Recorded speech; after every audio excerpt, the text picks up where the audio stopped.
Hi, welcome back. In today's video, we're going to learn how to catch a division by zero exception. We are going to write a program that takes two numbers as input from the user and divides them and handles zero division error. So we're going to ask the user to enter two numbers for us, and then we're going to do the division with these two numbers. And because the users may make some mistakes, we are going to use try and except blocks in order to prevent program from being crashed.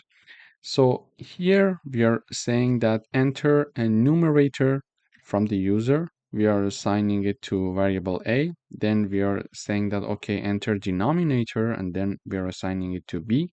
Then we are having a result variable equals a divided by b, and we are showing the result in the output. However, if there is a problem in this code that is being executed, for example, if b equals 0, we are going to throw an error and got it with the except block, and it is zero division error.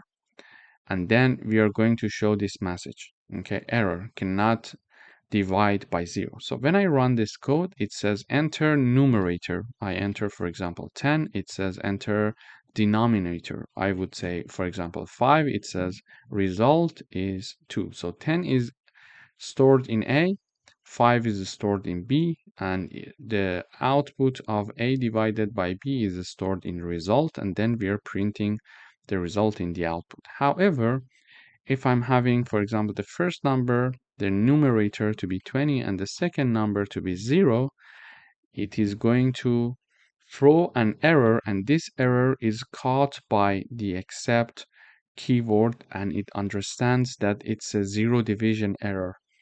Here it shows the message cannot divide by 0, and because it is caught as the zero division error, this part is going to be executed in the output. So this is how we can read two inputs from the user and divide them and handle zero division error in case the user is going to make some mistakes. Thank you for watching.